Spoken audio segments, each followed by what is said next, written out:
counter. Wow. It really is. It's that good. So if you guys missed it, you get the Grievous Greed on the respawn, the kill and the respawn of the skeletons, which some of you probably knew. But Well, at first we thought it was just one of the spawns. Yeah. So when they respawn, you don't get double gold. But no, you get double. They are the dream for alchemists. It's like if you had mud golems, and then when they die, they just respawn again for some reason. Now Bristleback for Mineski. Another one that Jinesbrus has played some. We've seen that's a Forev hero. Grab Bristle at least twice that I can remember. Oh, probably going to be for KP. And Crystal Maiden comes to mind here as the next hero for Ninja Boogie. Okay, for the Boogie. And there's the puck. So I was going to say before we got derailed, it's felt like they prioritized this hero beyond lane matchups, where a lot of the puck games, Gunnar hasn't really won the lane or dominated. He's even been a little bit behind. Then he just grabs BOTs and he plays split-pushing puck is basically the name of the game. We're not expecting to see a Dagon, probably not a Veil. He's going straight for mobility, get around the map, nuke him down. Shadow Shaman. Yeah, after the puck, too, then the Shaman's a little better than something like the CM. The reason I said the CM is that CM is pretty good with the mag support as well as the Bristleback. It even helps on Ember. But, yeah, you want a Hex for the the puck, rather. So Shadow Shaman's going to be a good answer. Gives you a little bit of push here, too. Yeah, I was going to say, they don't really hit buildings that well. So I think the Snakes are a nice addition to that. Yeah, always going to be an Ember strat problem. I mean, they didn't hit buildings last game, but they just GG'd before they had cleared up all the buildings, so it was fun. I mean, last game they had, between their 3 cores, 1 death. Wow. Beside Mineski. So a lot of things went wrong that game is what I'm getting at. Probably a Febby hero here. Well, actually, no, that's not true. They might want the 23 Savage hero. If it's not the Wraith King, So you think it could be a Forev? Well, that's what I'm kind of wondering is that can 23 Savage win this game as Wraith King? That might be what they're asking themselves right now. Didn't he do it the other day? Haven't we had this conversation before? We did, and he did do it, but I still think that, I don't know, like Slark, for example, could have been a potential hero here. Yes. You know what I mean? And then maybe if it was worth it, they could have done the Forev Wraith King or something like that. But who knows? Maybe they'll do the Febby Wraith King. That would be wild. Have they done that? Wraith King? No, I haven't seen a support Wraith King in ages. Okay. Since the 17-1, may he rest in peace, Zy Wraith King. I mean, maybe they've got a pocket strat. Who knows? So far, though, I mean, it is a little strange to save Febby for last pick. I will throw that out there. They'll ban his Tusk. Some save versus the AoE of the mag, and just a good roaming hero. Can bully the Ember in the mid lane, help get kills. Yeah, position 4 heroes that snap coil. You tend to think like Venge. Yeah. I mean, Mars can do it with a spear, which is pretty cool. It's a nice combo. Yeah. Oh, the Tusk Mars. That's probably why they banned the Tusk, because that's a nasty combo. You go into the arena, you tag team your buddies. And you have the tag team, and you can spear into the ice shard too. So in the laning phase, you basically have your own little mini arena. Yeah, that's a really good combo. Yeah.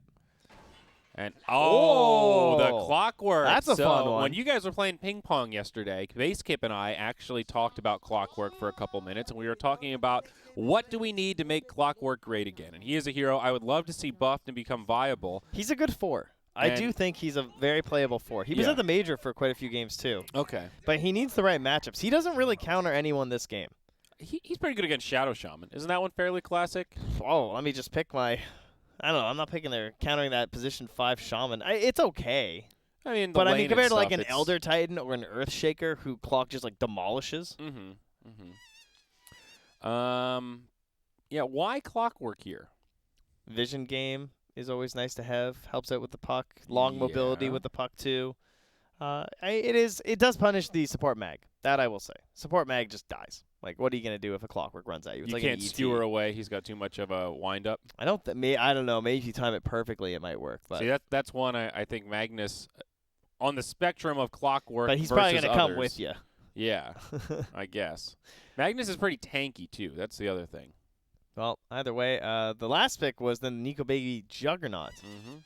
Down there too. So Healing Ward. I like it. Very safe pick. I think a good, well-rounded draft from Mineski. You've got 2 empower targets now for the Magnus. Of course, Jug's #1 priority, but hey, Ember, he can farm with a little bit of cleave as well. He doesn't mind having that. Most certainly. This is scary. And even Bristleback. You know, he's a little scary with cleave. You get those Warpath stacks going. You're hitting with your little flail. It's not so little anymore when you're cleaving.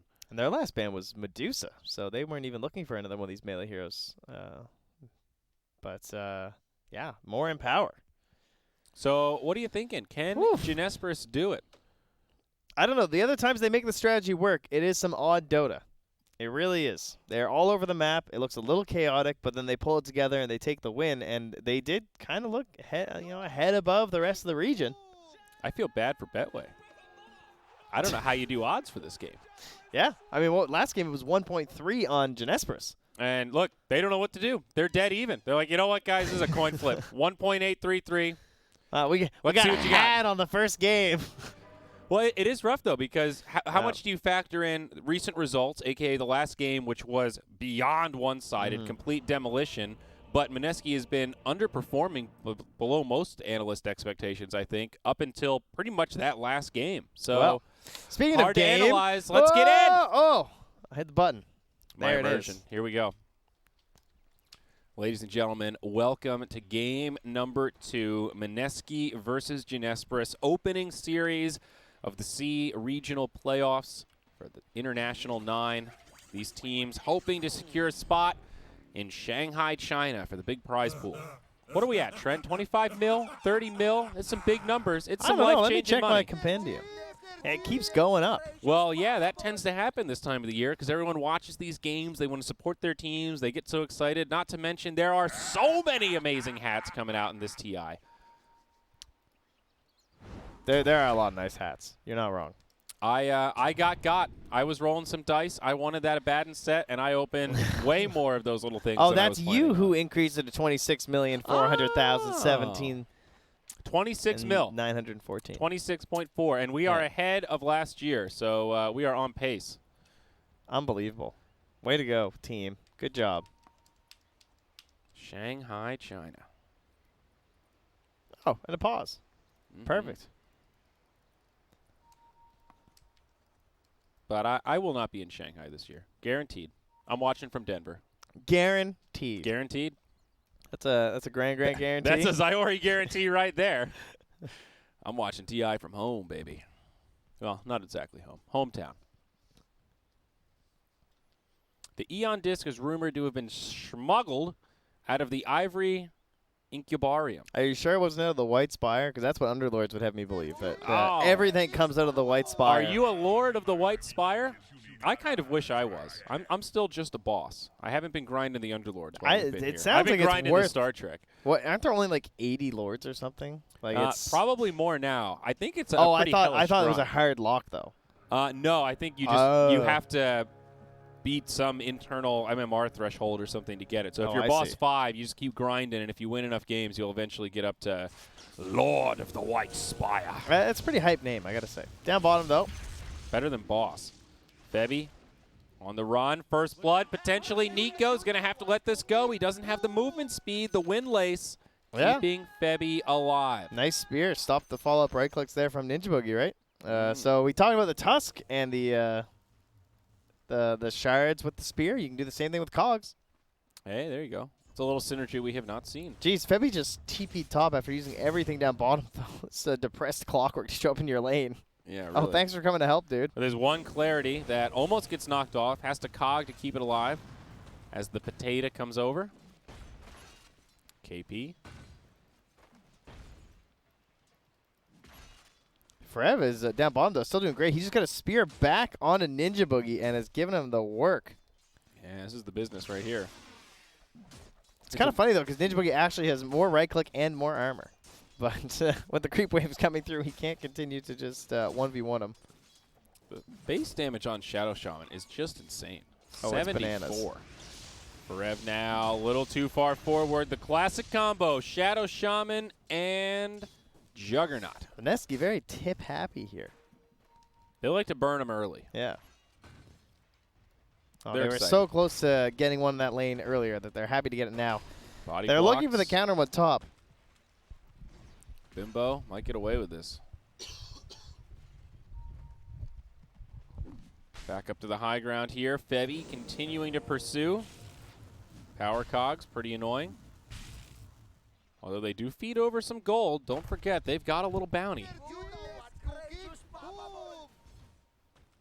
I do know what's cooking. Bit of a weird lane break at this point now, right? You got KP in behind the tower trying to grab, and then back of the tier 1. Bimbo's farming up there, so they're manipulating creeps all over the place from both teams. I don't know who this is favoring. It is slowing down Savage a little bit, but not really. Once he clears out this wave, he's going to be about on par with the Jug. I think the AA is a really good hero for this exact situation, though. Any of this creep manipulation, I think AA is just on a new level. I thought Bane was on the next level. Well, I think Bane used to be, but Bane was better when everyone was trying to pull it back at the tier 2 and just dodge everything and like not even interact a little bit in terms of fights. But now AA, just that long range of the chilling touch just helps do so much damage. The 100% movement slow at level 1. Yeah. And the range also scales pretty dramatically. I love the sound that Clockwork makes. He's got a good rattle to him. He does. He's a lot of good effects. Because his name is Rattle Trap. Well, he's going to get skewered under a tier 1. Oh, Bimbo setting it up. The power cogs come out, trying to mitigate the damage, but now KP looking to chase him down. Quills falls short. Again, that little Windlace making a difference. Support Mag, though, is just all about the skewers like that. Because Forev dies again down bottom. I can tell you what he was doing because I was watching, basically. He was just kind of chilling right there. If you, oh, sorry, you're busy come back. Stuff. All right, come back. So he's basically chilling here the entire time because he can't go anywhere else. If they, the creep wave was basically down here, and he can't get close enough to last hit because that's why he's 3-1. Because the second he walks up, he's just gonna get spun on, and well, then he walked up, or he just gets shackled. And then he dies. Checking in on mid, a matchup that Gunnar should know pretty well. Puck and Ember, both in his wheelhouse. Getting bested right now, but not by a huge margin. This looks pretty much the same as we usually see it, this matchup. The problem being that you can't phase shift or escape from any of the bolas. Used to be the reason why it was considered a really good matchup for the Ember. But now these days, you just use the right-click damage from the Sleight of Fist. Because it's been buffed so many times, and then he's able to protect himself with the Flame Guard. So, speaking of right-click, Puck with a lot of damage, KP on the run, but they won't commit. They know how scary those quills can be. Smart call there.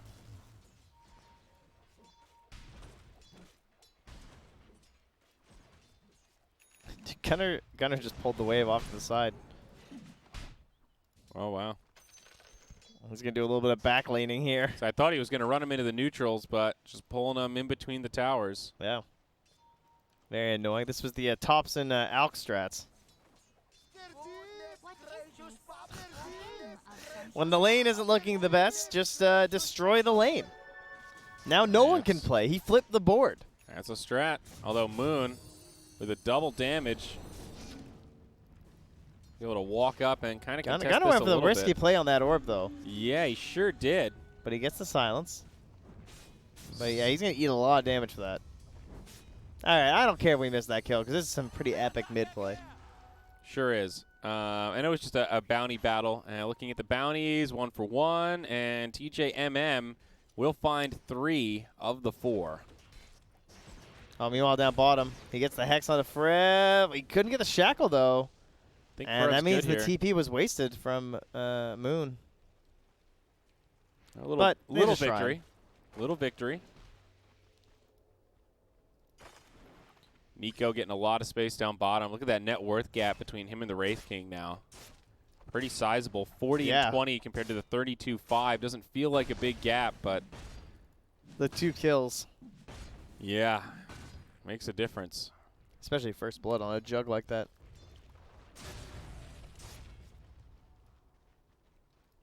Another good start from Mineski. Not as dramatic as last time, but they've still got a little advantage coming out of this laning phase. Yeah, and now you have a Magnus coming mid and just giving him power to an Ember. Dude, Blightstone on this Ember.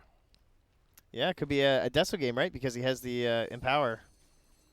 Deso already a pretty good build on the Ember Spirit. And Puck also a pretty low armor hero, especially in these early levels. Probably a value pickup.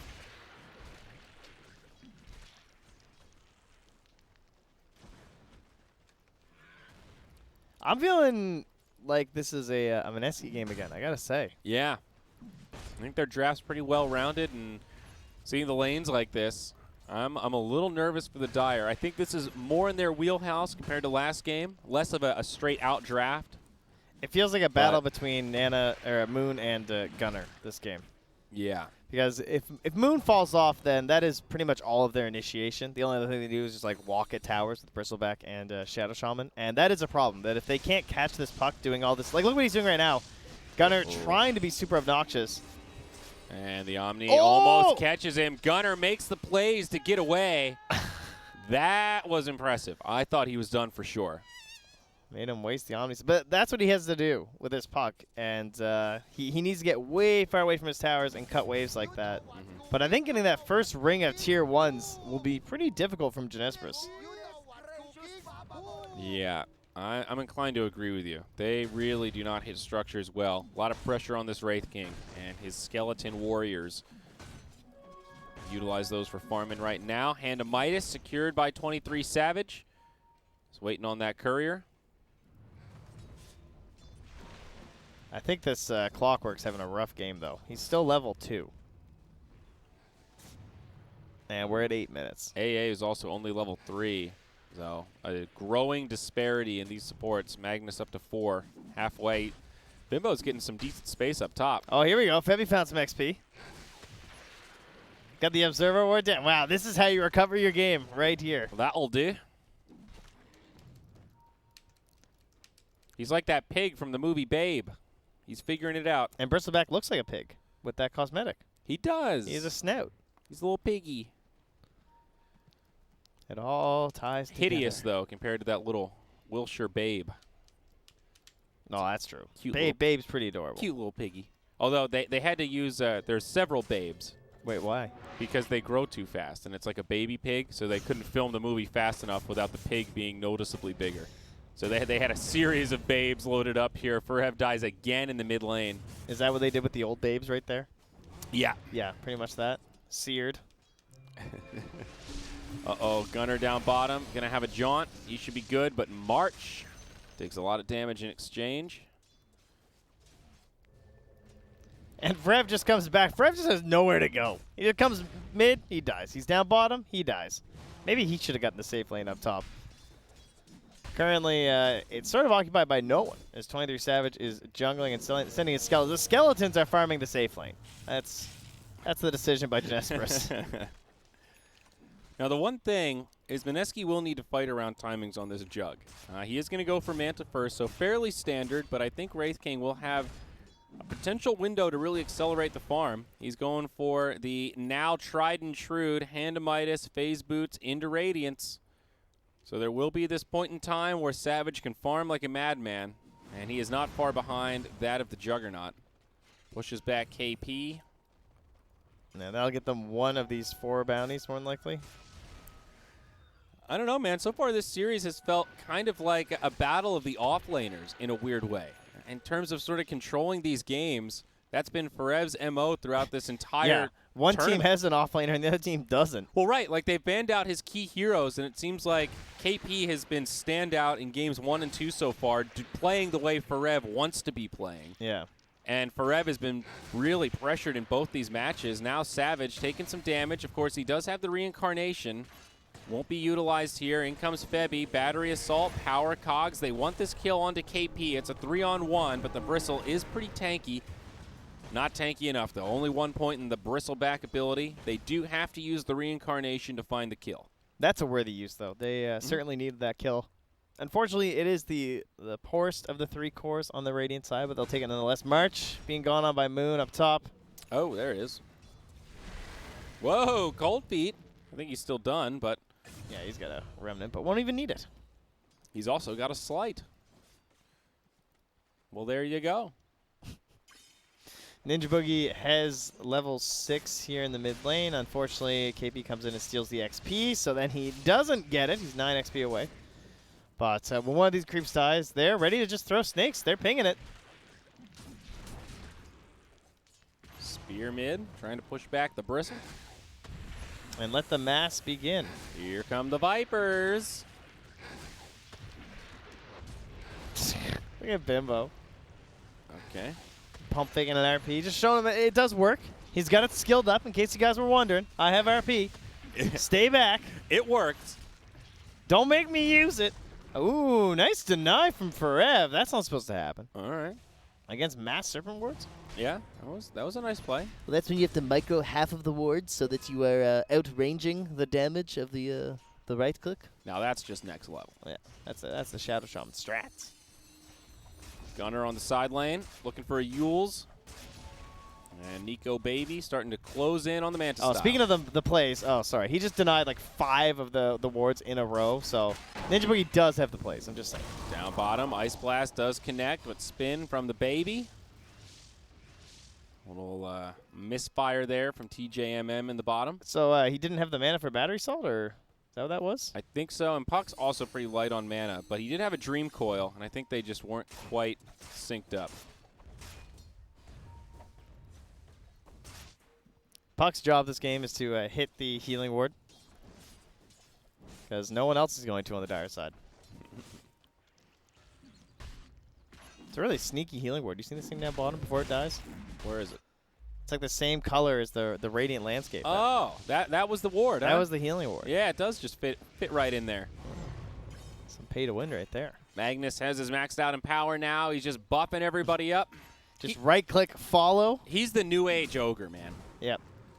Oh, hey, look, it's Forev dying. Uh-oh.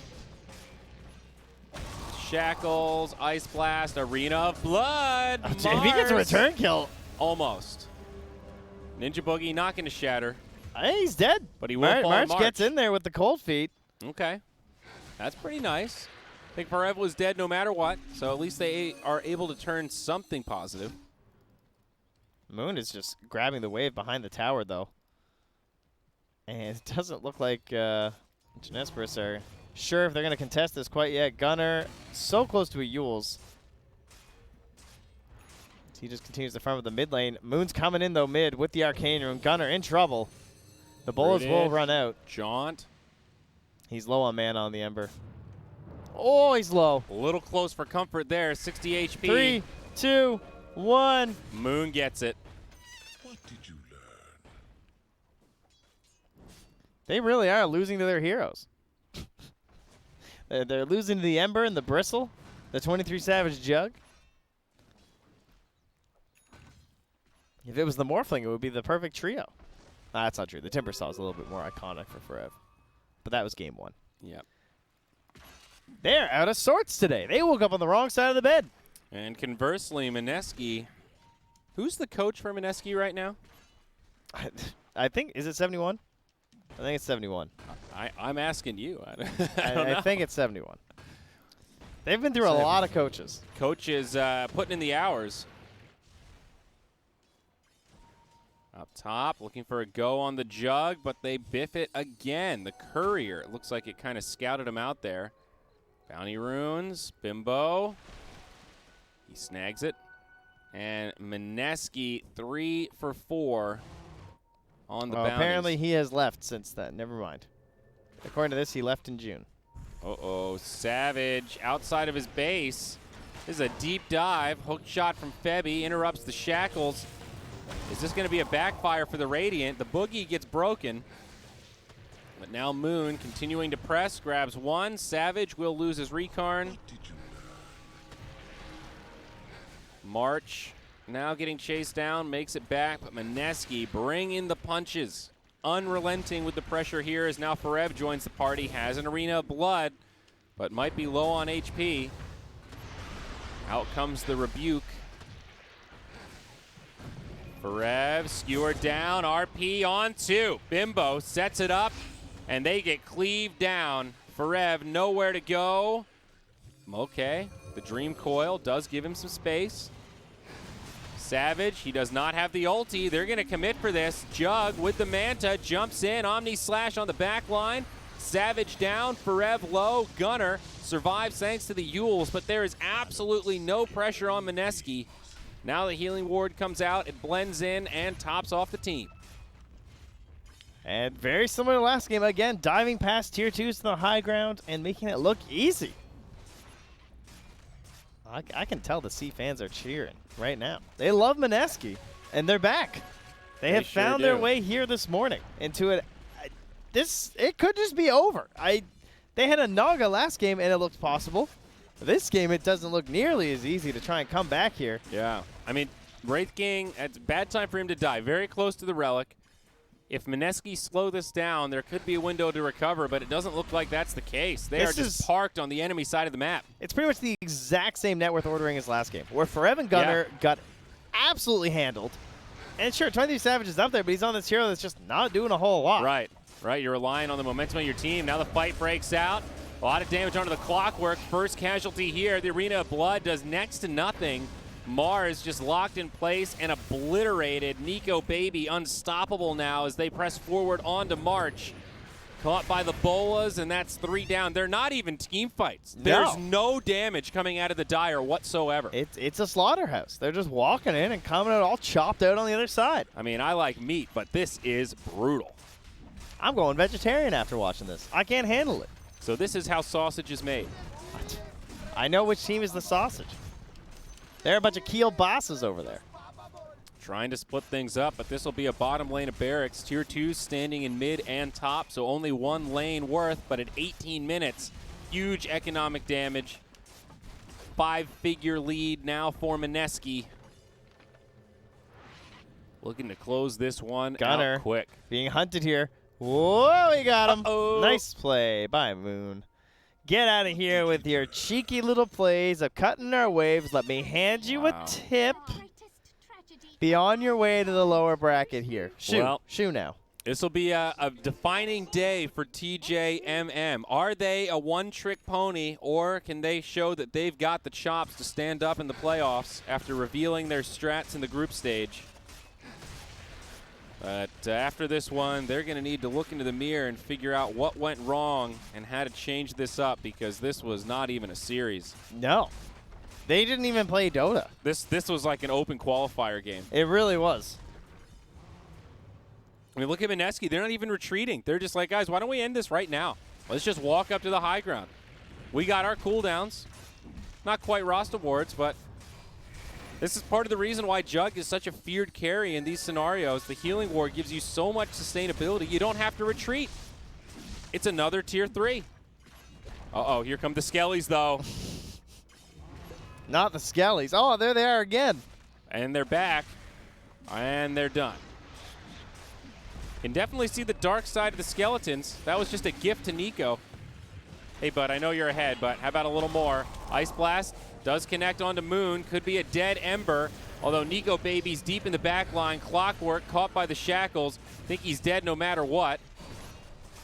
And they actually don't get the kill on the Ember. He does not shatter after all. Buyback now from Febby.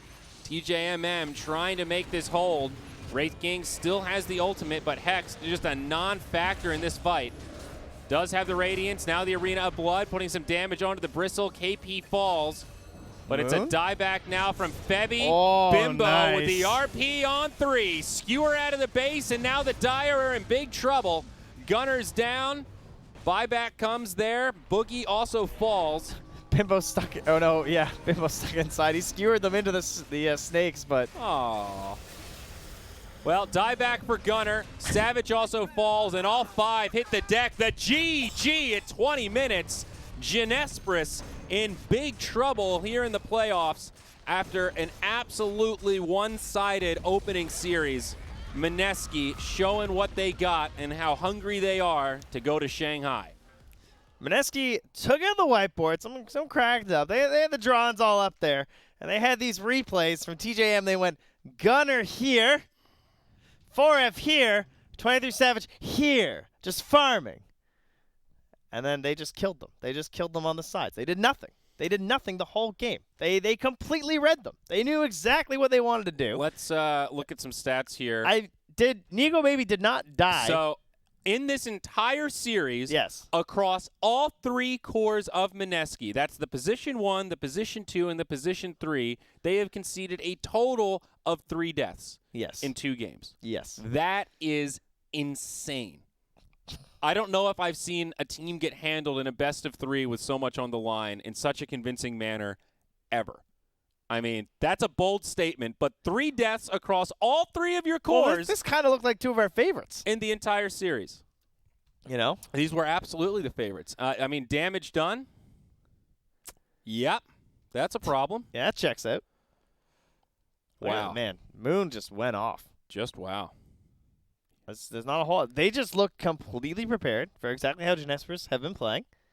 And they continue to destroy them based off of that. There's really not a whole lot else to say. The win probability was never in favor of Jinesbrus, not even once, at a single moment in that game. Not even with the first bounties. Wow. That's a bummer. Okay. Well. Okay. Yeah. Ladies so and there gentlemen. is another series. They might still be in game 1 for all we know. Yeah. Considering how this has been going. They're on BTS 2. I don't know if that's going to switch over to the mainstream, but our second opening series needs to finish up, and then we'll have a whole nother series coming up here on the mainstream with our other casters joining us. But until then, I think we're going to throw it to a break and then come on back with more C Dota. First series, all done. Hope to see you again.